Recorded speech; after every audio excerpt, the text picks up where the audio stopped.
In a world that praises constant connection, being alone can feel wrong. But what if solitude isn't something to fear, but something to embrace? Intentional solitude isn't about isolation.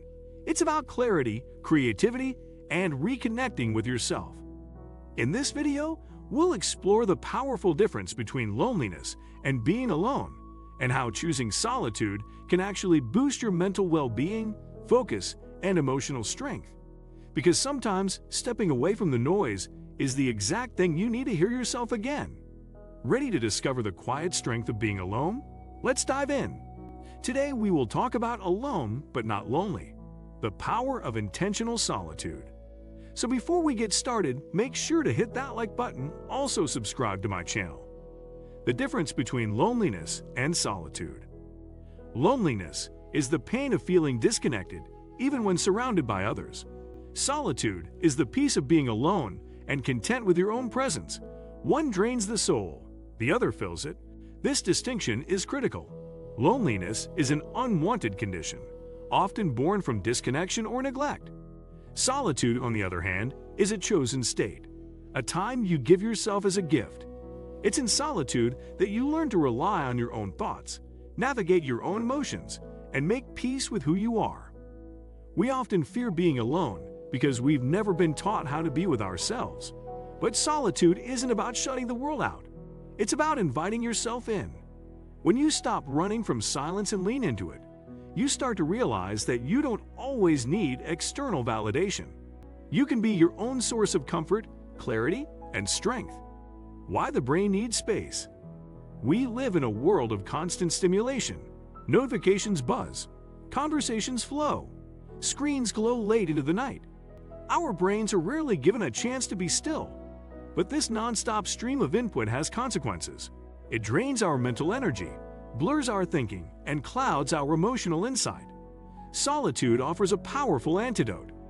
Research shows that periods of intentional solitude allow the brain to enter a state of restoration.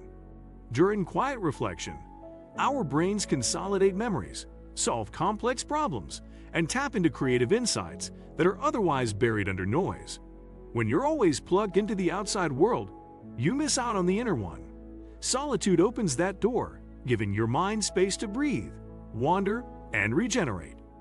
Creativity flourishes in silence. Some of history's most creative minds, Albert Einstein, Virginia Woolf, Nikola Tesla, cherished their alone time. And that's no coincidence. Creativity doesn't thrive in chaos, it thrives in calm. When you step away from distraction and external opinions, you gain access to original thinking. You're not reacting to the world. You begin to explore ideas you didn't know you had. You revisit passions long forgotten. You connect dots that once seemed unrelated. Whether you're an artist, entrepreneur, writer, or thinker, intentional solitude allows your imagination to run free without judgment. And in that space, innovation is born. Solitude as a mirror. One of the most powerful aspects of solitude is that it forces us to meet ourselves. When there's no one else to perform for, no social script to follow, we begin to face who we really are. This can be uncomfortable at first. Silence tends to reveal what we've been avoiding: old wounds, buried fears, unresolved emotions. But facing these truths is also what sets us free. Solitude is like a mirror. It reflects back the parts of us we've neglected or forgotten. It gives us the time to sit with our feelings, understand them, and eventually heal. It's in these moments of honest reflection that we grow the most. You learn to identify your needs, set boundaries, and align your actions with your values. Instead of running from discomfort, you learn to listen to what it's trying to teach you. The role of solitude in emotional regulation. Emotional clarity is one of the most underrated benefits of intentional solitude. When life feels overwhelming, retreating into quiet can help you process your emotions before reacting. This gives you power over your responses. It allows you to respond instead of react, to feel your anger without lashing out, to sit with grief without drowning in it, to identify anxiety before it spirals. Solitude offers a reset button. It creates space between stimulus and response. You begin to notice your emotional triggers. You become more aware of your thought patterns. And most importantly, you give yourself time to ground before you engage again with the world. This isn't withdrawal, it's preparation. Solitude strengthens relationships. Ironically, learning to be alone can actually improve your relationships with others.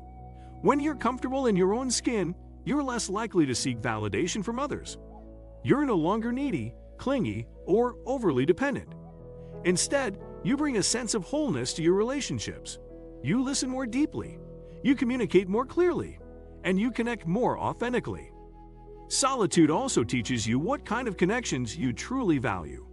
When you spend time alone, you begin to differentiate between relationships that nourish you and those that deplete you. You become more selective, not out of arrogance, but out of self-respect. When you know your worth, you stop settling. Turning solitude into a daily ritual. Solitude doesn't have to mean escaping to a cabin in the woods. It can be woven into everyday life. 10 minutes of quiet in the morning, an unplugged walk after lunch, a few mindful breaths before bed. These small rituals, done consistently, can change your inner world. They remind you that peace is available at any moment. You just have to pause and claim it. Make space in your day that belongs to no one else. Don't wait for permission or the perfect moment. Guard your solitude the way you would protect something sacred, because that's what it is, sacred time to reconnect with yourself. The more you make solitude a habit, the more you'll begin to crave it, not out of loneliness, but out of love. Letting go of the guilt around being alone. Many people feel guilty for wanting alone time, especially in a culture that glorifies business and constant interaction. But solitude isn't selfish, it's essential. You can't give to others what you haven't first given to yourself. Rested minds create stronger communities. Centered people make better decisions. Self-aware individuals offer deeper love. Choosing solitude doesn't mean you don't care about others.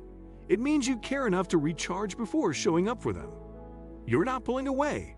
You're returning stronger, more present, and more grounded. Finding strength in stillness. There is a quiet strength that comes from being alone in content. Not because you've given up on connection, but because you found a deeper one with yourself. In a world that's always rushing, solitude invites you to slow down, to listen inward, to rediscover who you are without the noise. The next time you find yourself alone, resist the urge to fill the silence. What do you think of our video? Let me know in the comment section below. Before you go, please hit the like button and subscribe to my channel. Thanks for watching.